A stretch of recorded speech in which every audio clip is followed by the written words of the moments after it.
Tuhan Yesus Kristus, kami ada karena kami rindu mengerti kehendak Tuhan dalam hidup kami. Terima kasih Bapa, kami buka hati kami bagi firman Tuhan dalam nama Yesus. Haleluya.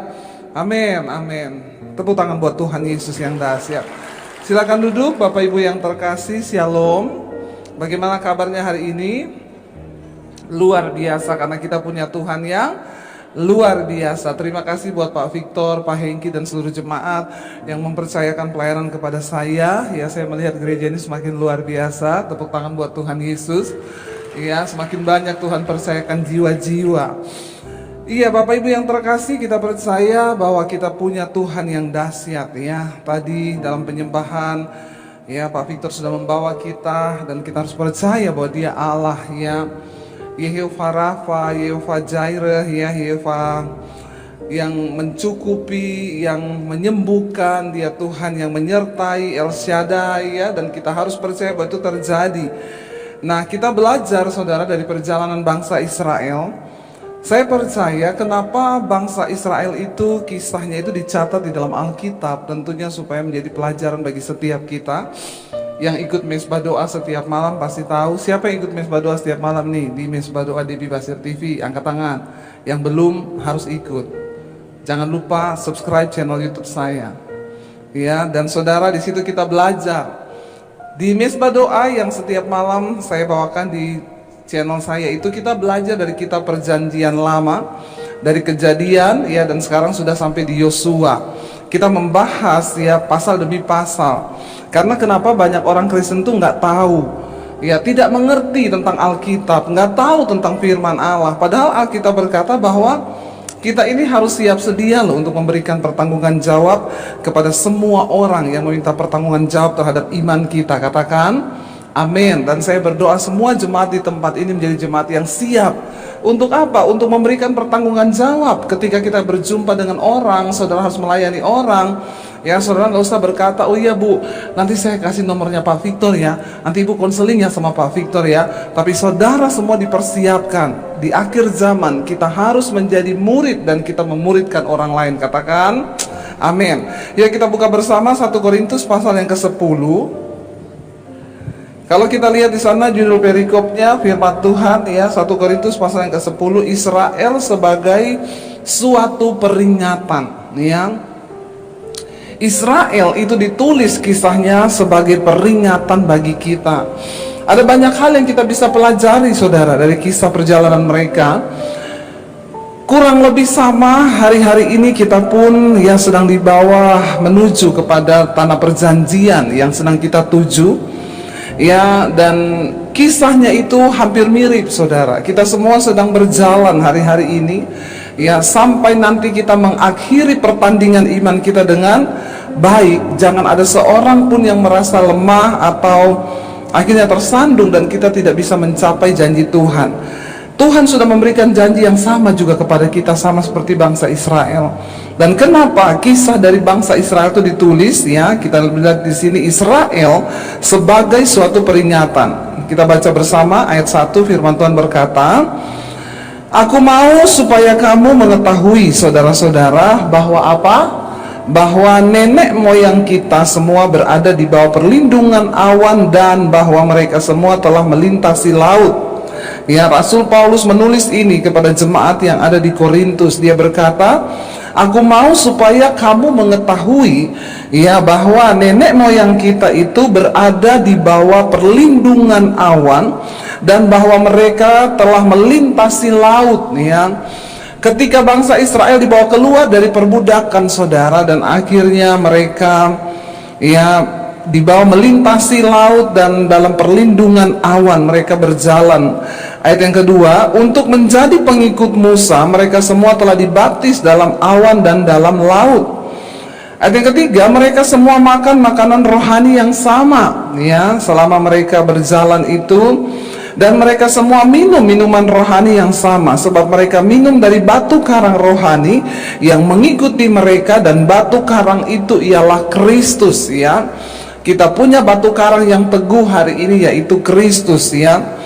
Ayat yang kelima, tetapi sungguh pun demikian Allah tidak berkenan ya, kepada bagian yang terbesar dari mereka karena mereka ditewaskan di padang gurun. Saudara, kalau kita melihat di sini dikatakan bangsa Israel, mereka itu sama-sama mengalami Tuhan. Mereka makan makanan rohani yang sama, mereka minum minuman yang sama. Ya, tetapi sekalipun demikian, tidak peduli seberapa besar Anda pernah mengalami hal-hal rohani, nggak peduli seberapa hebat mungkin saudara pernah mengalami Tuhan, yang terpenting adalah apakah kita mengakhiri semua pertandingan iman kita itu dengan baik. Di sini dikatakan, ya tetapi sesungguh pun demikian, walaupun mereka makan makanan rohani yang sama, minum minuman rohani yang sama, tetapi dikatakan Allah tidak berkenan kepada bagian yang terbesar dari mereka, karena mereka ditewaskan di padang gurun. Ya, jadi Tuhan nggak berkenan. Hari ini saudara, saya mau sampaikan, tidak cukup kita menjadi orang Kristen saja. Ya, kita semua datang mungkin hari ini sama-sama kita ke gereja, tetapi yang akan mengakhiri sampai di garis akhir, kita semua harus berjuang di dalam iman kita, saudara. Karena tidak semua orang Kristen, itu saya selalu bilang ya, tidak semua orang Kristen masuk surga. Karena itu jangan hanya menjadi Kristen biasa. Mari kita mengalami Tuhan. Bangsa Israel, mereka mengalami, ya, mereka berjalan bersama-sama Musa. Bahkan mereka minum minuman rohani yang sama. Mereka sama-sama melihat mujizat Tuhan. Ya, tetapi dikatakan di sini, sekalipun demikian Allah tidak berkenan kepada bagian yang terbesar dari mereka. Nanti kita akan pelajari kenapa Tuhan nggak berkenan kepada mereka. Ya, dan dikatakan di sana, saudara, ayat yang ke-6, semuanya ini telah terjadi sebagai apa? Contoh bagi kita, untuk memperingatkan kita supaya jangan kita apa? Menginginkan hal-hal yang jahat seperti yang telah mereka perbuat. Kenapa ini ditulis? Kenapa ini dicatat? Sebagai apa dikatakan di sana? Peringatan bagi kita. Dan ini serius, Bapak Ibu Saudara. Ya, biarlah kehidupan bangsa Israel, kisah mereka itu menjadi peringatan bagi saudara dan saya. Ya, supaya kita jangan sama seperti mengalami seperti mereka. Dikatakan di sana Allah tidak berkenan dari bagian yang terbesar. Kekristenan itu bukan hanya bicara engkau setiap hari Minggu datang ke gereja. Kekristenan bukan hanya bicara oh kita ini Kristen, ya rasanya sudah cukup lah. Ada banyak hal yang harus kita lakukan supaya kita mendapatkan perkenanan Tuhan, saudara. Dan di sana dikatakan, ya, tetapi sungguh pun demikian, akhirnya yang terbesar dari mereka ditewaskan di padang gurun. Semuanya ini telah terjadi sebagai contoh bagi kita, untuk memperingatkan kita. Ya, apa yang bisa memperingatkan kita hari-hari ini? Ya, Alkitab berkata, lihat kehidupan bangsa Israel, lihat perjalanan mereka bersama dengan Tuhan. Dan itu menjadi peringatan bagi kita. Ayat 7, dan supaya kita jangan kita menjadi penyembah-penyembah berhala, sama seperti beberapa orang dari mereka. Ya, seperti ada tertulis, maka duduklah bangsa itu untuk makan minum, ya, dan kemudian bangunlah mereka dan bersukaria. Mereka melupakan Tuhan, saudara. Ya, di tengah hidup ini, ya, mari saudara kita ini selalu memandang kepada Tuhan. Jangan pernah melupakan Tuhan. Ada banyak orang akhirnya melupakan Tuhan. Waktu miskin dia berdoa, ya Tuhan, kalau Engkau berkati aku Tuhan, maka aku akan diberkati, aku akan lebih cinta lagi kepada Tuhan. Tapi setelah diberkati, akhirnya dia lupa Tuhan. Ada seorang ibu datang sama saya, Bu Debbie, saya mau ibu berdoa buat kami, ibu, supaya suami saya miskin lagi, Bu. Loh, kenapa ibu perlu berdoa supaya suaminya miskin lagi? Dulu kami memulai pernikahan, kita mulai dari nol bersama-sama. Waktu masih miskin, suami saya ini cari Tuhan. Dia cinta Tuhan, Bu. Dia cinta keluarga waktu masih miskin. Setiap hari kami berdoa bersama-sama. Tapi ketika sudah diberkati Tuhan, usahanya diberkati Tuhan, sekarang dia lupa Tuhan. Dia nggak pernah lagi berdoa bersama keluarga. Dia benar-benar nggak pernah ke gereja setiap hari, ya. Dia sibuk dengan usahanya. Jadi saya minta, Bu, supaya ibu berdoa biar suami saya miskin lagi. Ya, bahkan sekarang ketika diberkati sudah mulai selingkuh. Banyak orang saudara di dalam kehidupan seperti itu. Makanya kita perlu berdoa supaya mata kita tetap tertuju kepada Tuhan. Ya, ketika miskin, ya jangan kita menolak Tuhan. Ya, berikan padaku apa yang patut bagiku. Karena saudara, banyak orang itu yang juga tidak siap kaya loh. Makanya hati-hati, jangan cuma berdoa minta kaya. Tapi kalau kita nggak siap kaya tuh bahaya.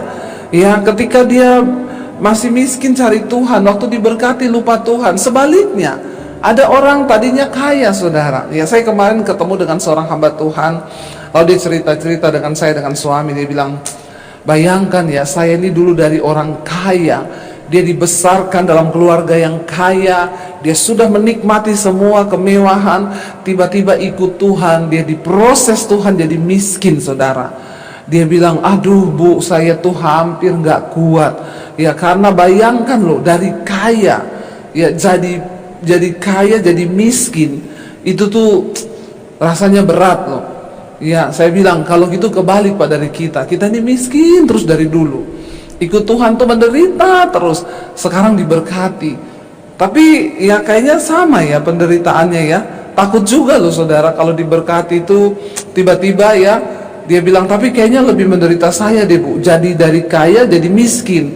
Saya bilang bukan soal menderitanya atau enggak, tapi kita temukan enggak di dalamnya itu apa maksud Tuhan. Ya, bukan soal bapak dari kaya jadi miskin terus bapak menderita. Saya bilang ketika Tuhan proses begitu, bapak menemukan enggak maksud Tuhan di dalamnya? Iya, saya belajar banyak hal dari proses itu loh yang Tuhan mau. Ya, dan ketika dia akhirnya bertahan saudara di dalam proses itu, ya ketika dia miskin, banyak orang datang, teman-temannya datang, lu ngapain jadi hamba Tuhan, jadi miskin? Udah lu balik lagi lah ke kerjaan yang lama, kamu terima aja lagi nih, kita kasih sekian. Dia dapat tawaran saudara. Tapi dia berkata, enggak, aku sudah memilih mengikut Tuhan. Kalaupun hari ini aku berkekurangan, aku tidak akan pernah tinggalkan panggilanku jadi hamba Tuhan. Dia jalani proses itu sampai ketika waktunya tiba saudara, dia tetap setia diuji. Sekarang Tuhan berkati dia lagi luar biasa, bahkan lebih luar biasa dari yang dulu. Tidak ada yang mustahil bagi Tuhan. Tapi saya percaya semua proses yang Tuhan izinkan terjadi itu untuk membawa iman kita semakin tumbuh di dalam Dia. Jangan engkau berkata, hari ini saya miskin bu, makanya di mana Tuhan ya? Atau engkau pun hari ini merasa engkau kaya. Hati-hati, bukan soal miskin atau kayanya, tapi sikap hati kita kepada Tuhan. Saya bersyukur saya sudah menjalani semuanya saudara. Ya, bertahun-tahun saya ikut Yesus tuh menderita terus ya. Tapi saya tetap percaya. Kenapa saya bilang saya mengikut Tuhan? Ya, bukan supaya saya diberkati, bukan supaya saya jadi kaya. Kenapa kita perlu Tuhan di dalam hidup ini? Ada yang datang kepada saya berkata begini, bu, saya tuh udah ikut Tuhan sungguh-sungguh loh, tapi kenapa hidup saya menderita? Kenapa banyak masalah? Ya, padahal saya udah ikut Tuhan sungguh-sungguh. Saya bilang sama dia, kita ikut Tuhan bukan supaya kita nggak ada masalah di hidup ini, karena memang dunia ini adalah tempatnya masalah. Kita ada di dunia yang sudah rusak. Ya, kita ada di tengah orang-orang yang berdosa. Bahkan Yesus berkata, kamu itu seperti domba di tengah serigala. Ini tempatnya masalah. Kalau ibu masih hidup di dunia, ya itu mesti ada masalah. Kalau nggak ada masalah itu ya bukan di dunia lagi. Mau didoakan supaya cepat pulang ke rumah bapak? Nggak mau juga, tetap masih mau di dunia. Kenapa kita percaya Tuhan dan harus mengikut Tuhan di dunia ini? Karena dunia ini memang banyak masalah. Kita ikut Tuhan, kita percaya Tuhan supaya kita mendapat kekuatan. Ketika kita menghadapi masalah, ada kekuatan. Bahkan ketika doa kita belum dijawab pun, satu hal yang harus kita syukuri, kita mengenal Tuhan, karena Dia menjadi jaminan sampai pada kekekalan. Ya, Tuhan adalah jaminan kita. Bahkan saudara, saya itu selalu berkata ya, kalau orang datang, bu, saya divonis dokter tinggal 6 bulan umur saya. Terus masalahnya apa? Saya bilang, berarti saya ini mau mati bu. Berarti saya sekarang harus siap-siap mati. Saya bilang, jangankan kamu yang divonis 6 bulan ya, semua orang itu harusnya tiap hari siap. Siap apa saudara? Jadi saudara sudah siap-siap mau mati. Lalu saudara siap atau tidak? Ya, kalau waktunya datang, Nggak ada seorang pun yang bisa menolak. Saya bilang sama dia, dokter vonis kamu umur tinggal 6 bulan. Ada yang nggak divonis dokter tinggal 6 bulan, besok mati loh. Iya nggak Bapak Ibu? Ya jadi hidup ini kan kita semua siap-siap. Terus dia bilang, kalau Tuhan nggak sembuhkan saya dari kanker saya, Bu, gimana? Ya puji Tuhan, haleluya. Alkitab bilang mati itu sebuah keuntungan. Amin. Ikut Tuhan itu punya iman. Ya, ikut Tuhan itu punya pengharapan. Kenapa engkau perlu Yesus dalam hidupmu? Karena sampai kematian pun, sampai pada kekekalan, dia menjadi jaminan. Jadi apa yang kita takutkan lagi? Amin. Nggak ada kan? Kalau besok kita dipanggil Tuhan, siap nggak Bapak Ibu? Yang siap cuma satu. Ya, siap. Ya, ada juga sih yang siap ditanya, kenapa kamu siap? Banyak cicilan, Bu. Jadi mending saya mati aja. Ada juga yang begitu ya. Tapi memang ada yang ya siap. Jadi kita siap, kita mau besok dipanggil, mau besok kiamat, ya udahlah. Ya makanya hari ini lakukan bagian kita. Ya waktu perang-perang itu saudara, ya saya bilang sama suami saya kayaknya udah mau kiamat dunia ini ya. Suami saya itu duduk merenung saudara, diam aja. Saya bilang, udah mau kiamat dunia loh, ini udah perang gini-gini, tanda-tandanya sudah ini gini-gini. Suami saya diam. Saya bilang, kenapa kamu bergumul mau kiamat? Dia bilang, masa sih kiamat? Kenapa? Kita ini baru OTW kaya udah mau kiamat loh. Baru OTW kaya udah mau kiamat saudara. Ya nggak peduli ya, mau kita kaya mau kita miskin ya. Saya bilang iyalah, kita diberkati Tuhan, pasti ya Tuhan beri kita kesempatan untuk melakukan banyak hal dulu bagi pekerjaan Tuhan. Ya diberkati bukan untuk ya kita nikmati bagi diri sendiri, tapi berarti semakin banyak kepercayaan yang Tuhan berikan. Saudara, ya kenapa kita percaya Yesus? Keuntungannya itu apa? Karena dia menjadi jaminan sampai pada kekekalan. Saya bilang, ya kalau Tuhan gak sembuhkan kamu dari kanker, ya bersyukur. Alkitab bilang mati adalah sebuah keuntungan. Ya, mari kita punya iman yang luar biasa di dalam Tuhan. Lalu dikatakan di sana, ya, dan supaya kita ini jangan menjadi penyembah-penyembah berhala, sama seperti beberapa orang dari mereka, seperti ada tertulis, maka duduklah bangsa itu, makan, minum, kemudian bangun mereka dan bersukaria. Dalam hidup ini saudara, kita ini urusannya bukan hanya ya senang-senang, tapi temukan panggilan Tuhan atas hidupmu. Artinya apa? Ya kita menemukan Tuhan, apa ya rencana Tuhan atas hidup saya ini? Pasti ada rencana Tuhan atas hidup saya.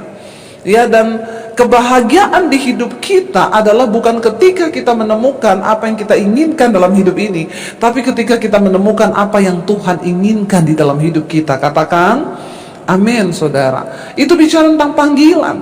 Hari ini saya mau berbicara, saudara temukan panggilanmu. Saya baca sebuah kisah saudara di Amerika. Ada seorang wanita kulit hitam, dia itu bekerja hanya sebagai tukang cuci gosok dari rumah ke rumah.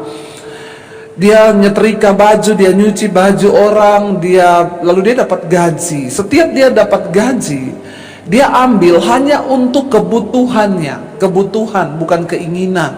Yang bikin manusia itu menderita dalam hidup ini sebenarnya keinginan. Besar pasak daripada tiang. Ya gajinya pas-pasan, keinginannya ya luar biasa saudara. Gaji cuma 4 juta, keinginannya 12 juta. Jadi bagaimana hidupnya tidak menderita? Nah saudara, wanita itu menemukan panggilan Tuhan atas hidupnya. Dia cuma buruh cuci gosok. Saya mau kasih tahu bahwa menemukan panggilan Tuhan itu bukan semua mau jadi pengkhotbah.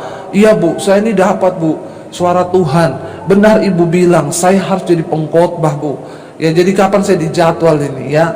Bukan saudara. Menemukan panggilan Tuhan artinya kita melakukan sesuatu yang berdampak bagi orang lain. Wanita ini dia bukan seorang pendeta, dia bukan seorang aktivis di gereja. Dia cinta Tuhan, tapi dia hanya buruh cuci gosok. Setiap kali digaji, dia ambil untuk kebutuhan dirinya, buat beli makanan dan mencukupi apa yang menjadi kebutuhannya, bukan keinginannya. Lalu sisanya dia tabung saudara. Satu kali ketika dia sudah mau meninggal, dia udah tua, dia panggil ya pengacara datang ke rumahnya, disaksikan beberapa saksi. Dia berkata, saya punya tabungan yang selama ini saya tabung, dan sekarang saya udah tua, saya udah mau mati. Ya saudara, itu tabungannya luar biasa loh saudara. Ya saya lupa berapa, tapi itu mencapai miliaran rupiah. Dan itu dia bilang, saya sumbangkan ini untuk menyekolahkan anak-anak miskin yang tidak bisa sekolah. Apakah dia menjadi seorang hamba Tuhan yang besar, yang luar biasa? No.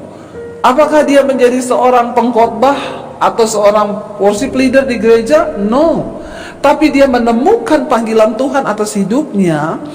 Dia hanya seorang buruh cuci setrika, ya, yang rasanya tidak dipandang. Tetapi orang ini hidupnya lebih mulia daripada banyak orang kaya yang terlihat kaya, saudara. Jadi di hidup ini bukan soal kita nih kaya atau tidak, tapi apakah engkau menemukan panggilan Tuhan atas hidupmu. Kenapa bangsa Israel itu akhirnya dimurkai Tuhan? Hidup mereka itu hanya untuk makan, minum, bersukaria. Tidak ada pikiran, aku nih hidup untuk apa? Pernahkah saudara berpikir dan bertanya, Tuhan, aku nih hidup untuk apa? Apakah kita cuma sibuk untuk memenuhi semua keinginan diri kita, atau ada sedikit terlintas dalam hidupmu, aku ini hidup untuk apa Tuhan? Ya, jangan biarkan berlalu masa-masa hidup kita. Alkitab bilang 70 tahun kalau sampai, karena banyak yang tidak sampai. Ya, banyak orang masih muda sekarang udah dipanggil Tuhan. Ya, tapi masa hidup kita di dunia ini, berapa banyak yang kita beri bagi Tuhan? Saya bersyukur, saya bertobat waktu saya lulus SMA. Sekarang umur saya 48 tahun. Ya saudara, separuh lebih dari umur saya itu sudah saya pakai untuk mengiring dan mengikuti Tuhan. Saya bersyukur.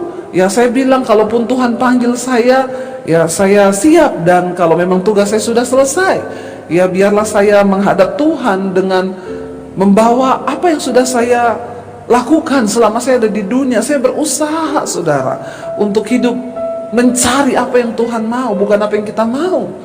Ya, ketika engkau juga memegang uang di tanganmu, bertanyalah kepada Tuhan, untuk apa Tuhan?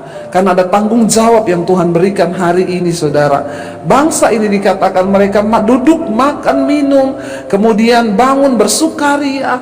Hidupnya itu sama sekali nggak mikir, ya buat apa sih Tuhan itu panggil aku, Tuhan bawa aku untuk mengenal Tuhan. Ayat yang ke-8 dikatakan, peringatan bagi kita tuh apa? Ayat 8 lagi, janganlah kita melakukan percabulan seperti yang dilakukan oleh beberapa orang dari mereka, sehingga pada satu hari telah tewas 23.000 orang. Saudara bayangkan, dalam waktu satu hari Tuhan menewaskan 23.000 orang di padang gurun.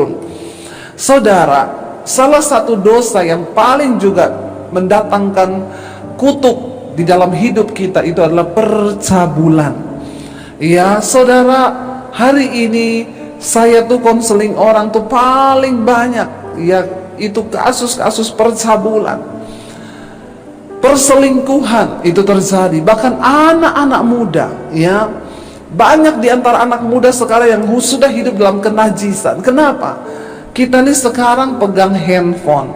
Ya handphone ini bisa kita pakai untuk membangun iman, tapi sebaliknya handphone ini juga bisa dipakai setan untuk menjatuhkan iman.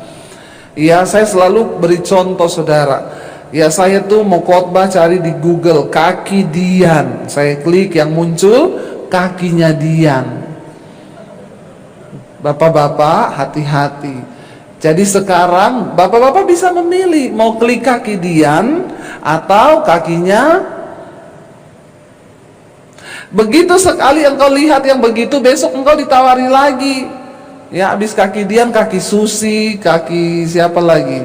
Sri, Rezeki. Ya itu ada semua. Nah kalau kita membiarkan diri kita jatuh, ya hati-hati. Dosa persinahan di dunia sekarang, Indonesia menempati perselingkuhan nomor 2. Ya saya juga bingung, kemarin saya baru baca berita itu Indonesia menempati tertinggi dosa perselingkuhan itu nomor 2 loh di dunia. Hati-hati saudara, kenapa ini bisa terjadi? Kemarin kami lagi bahas-bahas ya, sama Pak Victor, kita jalan ya, kata Pak Victor, banyak Bu yang di gunung-gunung itu, ya banyak kasus-kasus perselingkuhan, persinahan di gunung-gunung.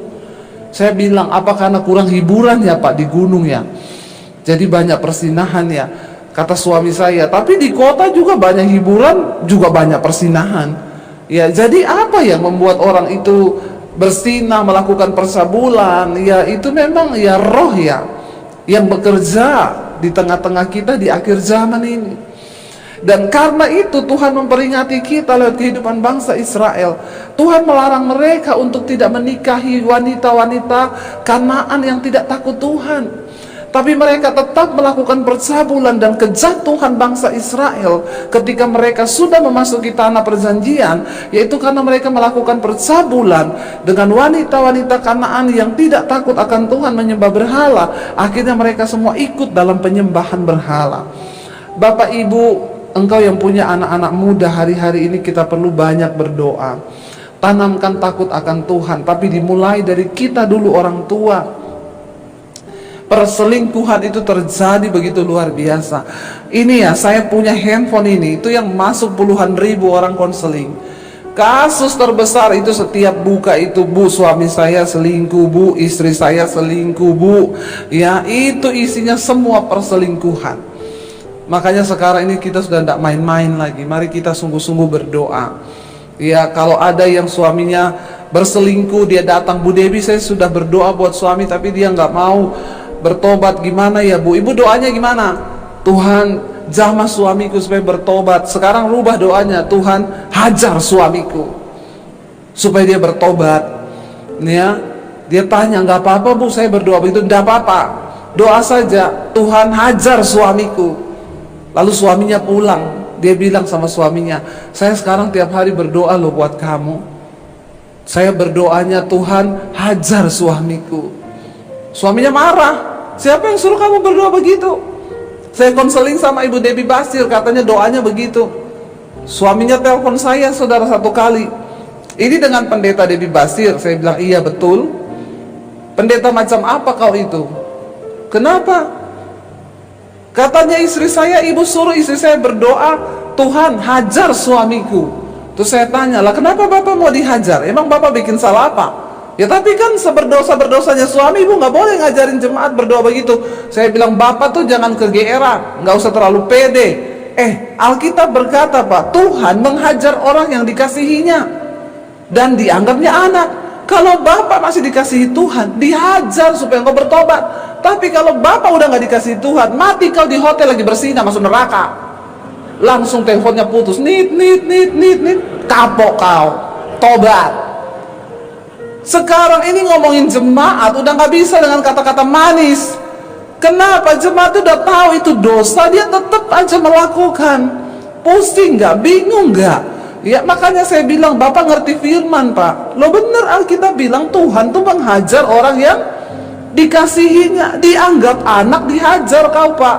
Kalau udah nggak dianggap anak Pak, ya bersinahlah kau di hotel sana. Mati kau di hotel, serangan jantung.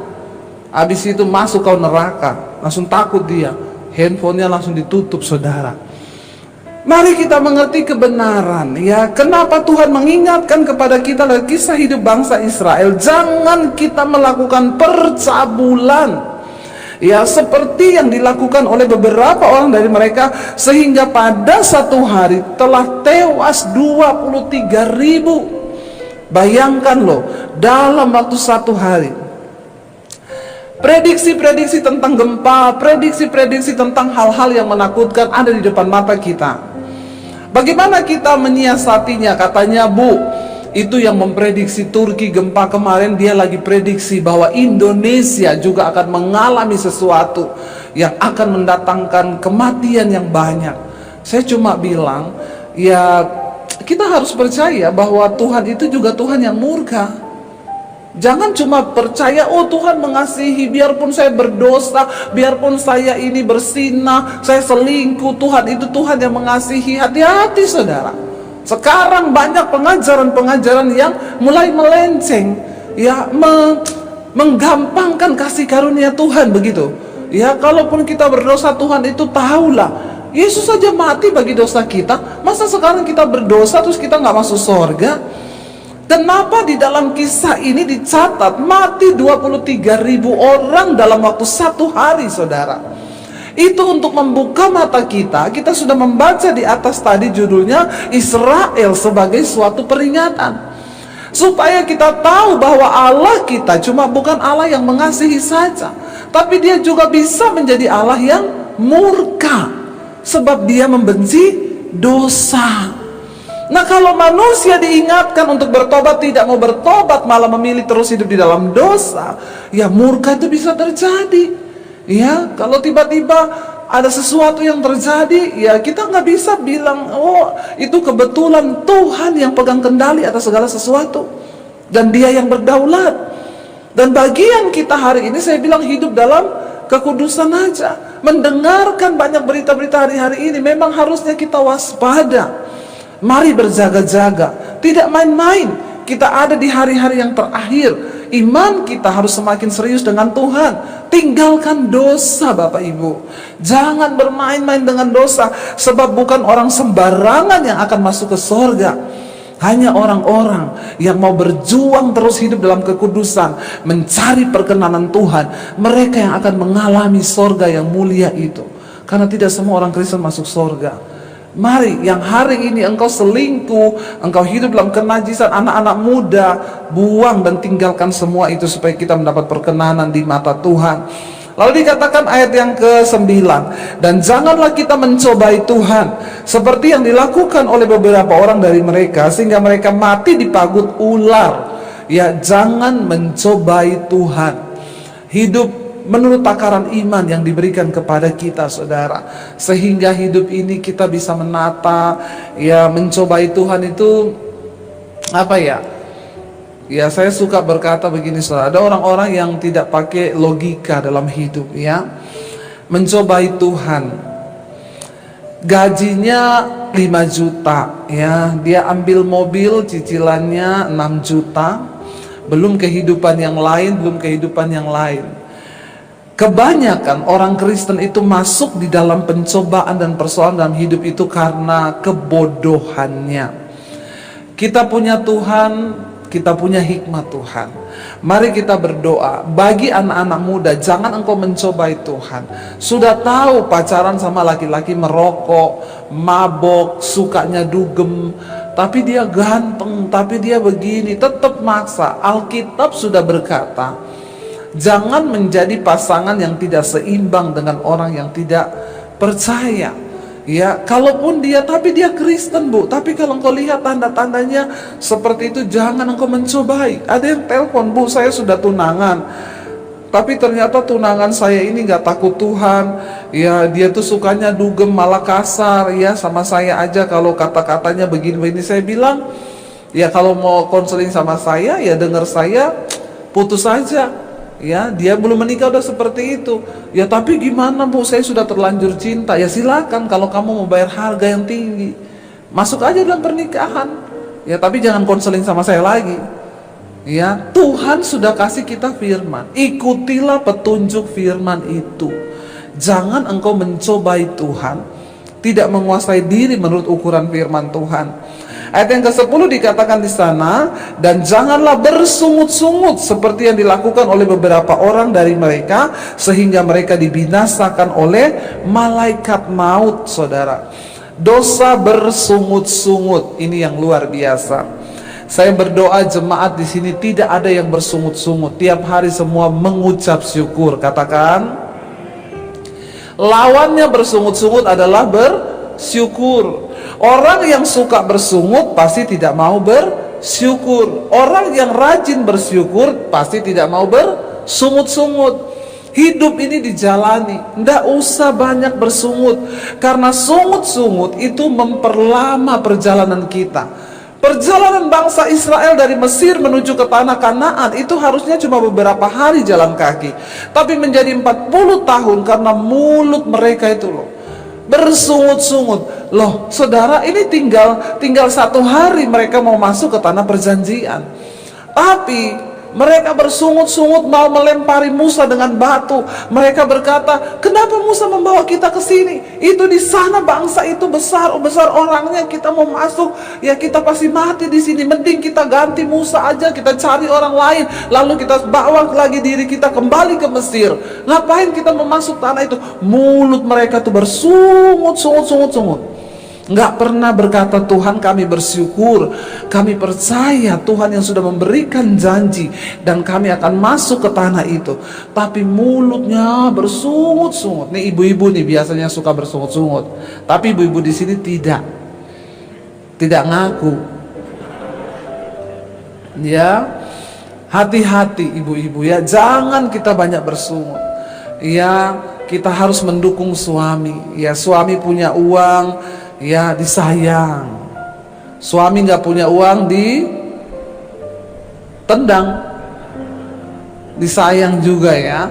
Dukung suami, berikan dia dukungan ya, kita saling mendukung. Nggak apa-apa Pak, mungkin ya hari ini rezekinya sedikit, tapi percayalah kita punya Tuhan yang luar biasa. Tuhan itu pasti sanggup memberkati.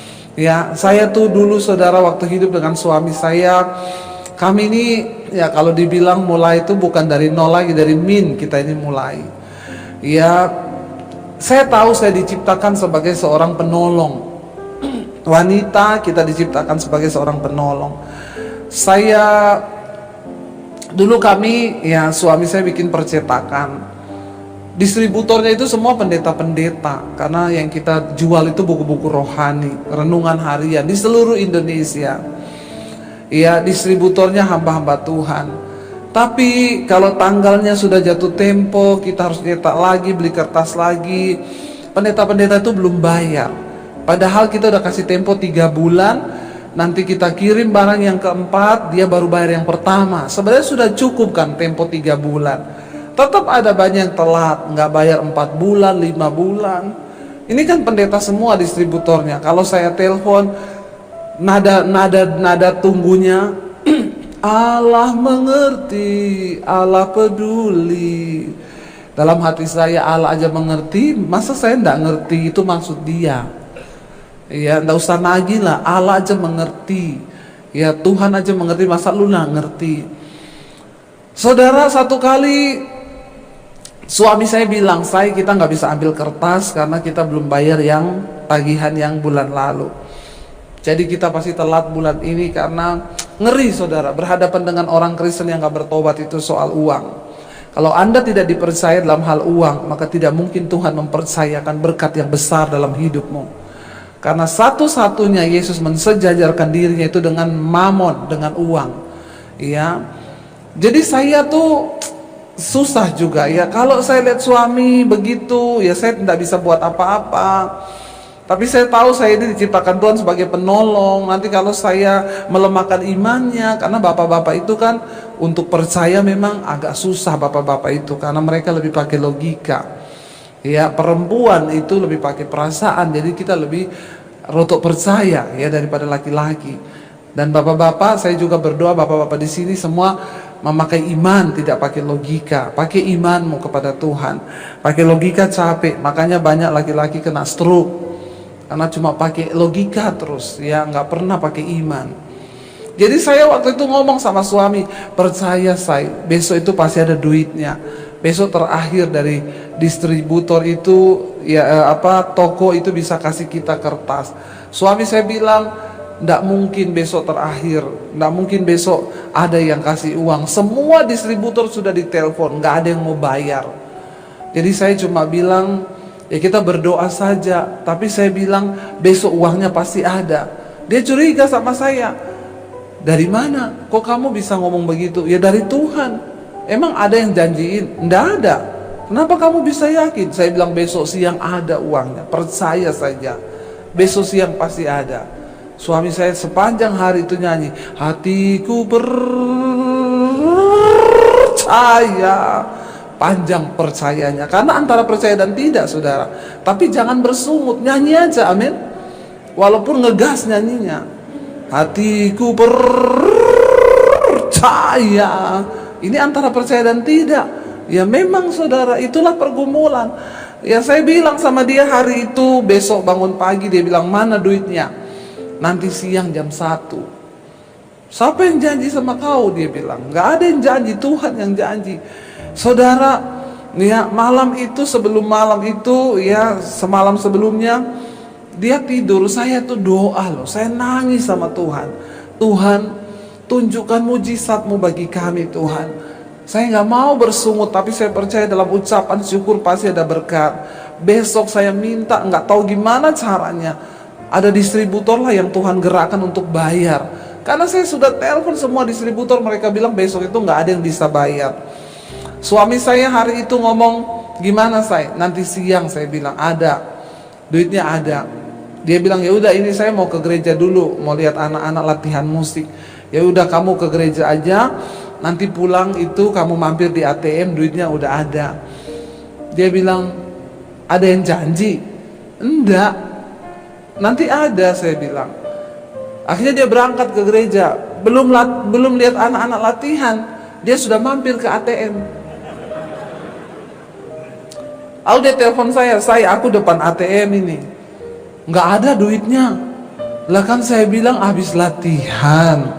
Lah belum latihan sudah cek duit loh. Ya begitulah bapak-bapak ya. Tapi bapak-bapak di sini tidak. Akhirnya dia pergi, saudara. Saya tuh di rumah, saya nangis, saya berdoa, Tuhan tolong. Saya juga nggak tahu dari mana uangnya, tapi saya yakin janji-Mu Tuhan. Saya ini tidak mau bersungut loh. Kalau engkau ada masalah, nggak usah curhat, nggak usah cari orang lain. Daripada curhat kanan kiri, apalagi mengandalkan manusia, Alkitab bilang terkutuk. Cari Tuhan, duduk di kaki Tuhan, katakan amin.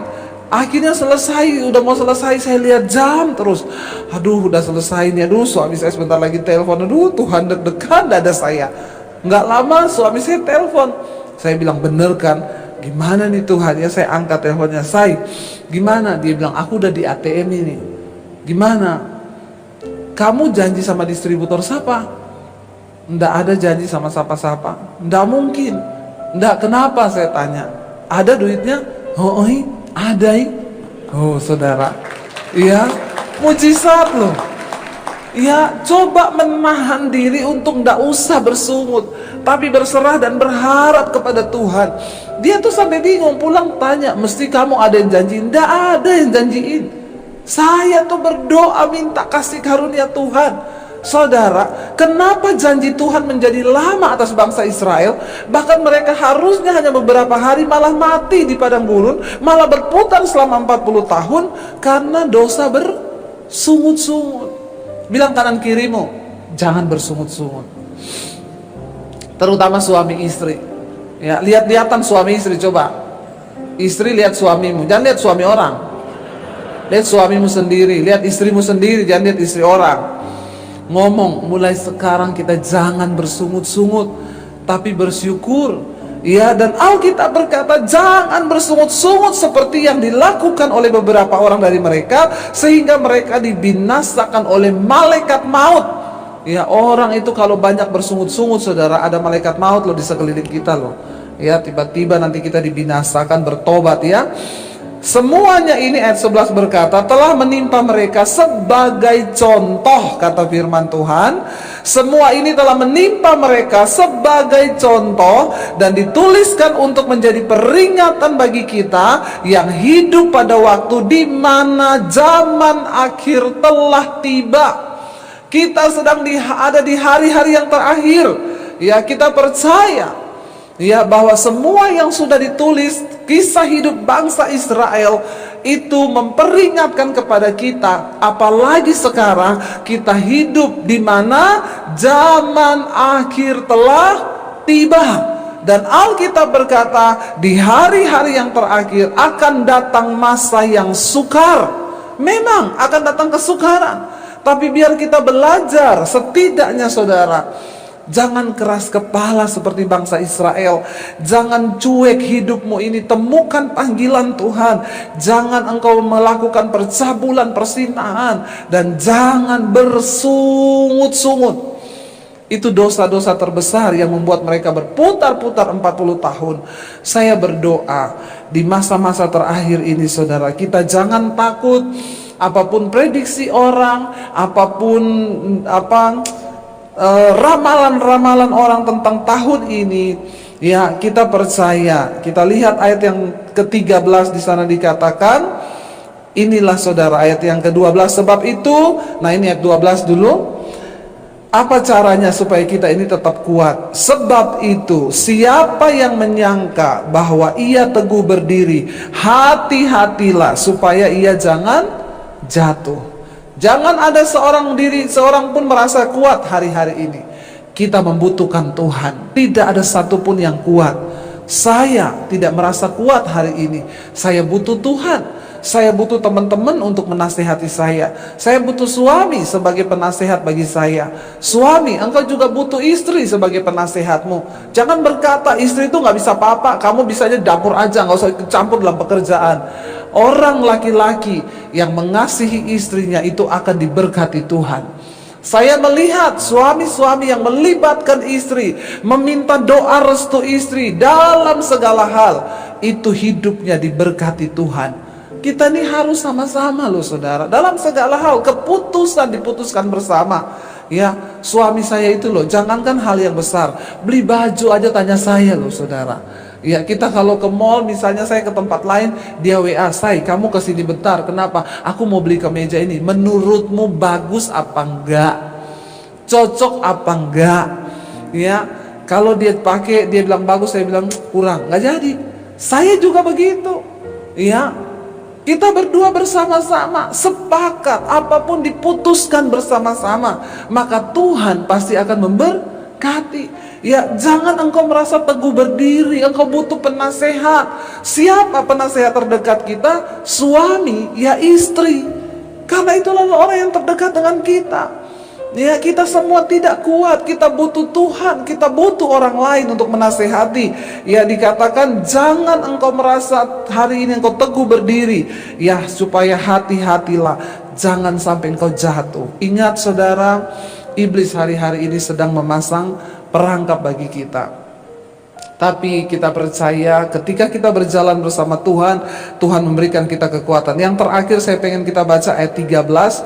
Tidak usah takut akan apapun. Ayat 13 ini berkata, kita baca bersama, ini ayat favorit kita semua.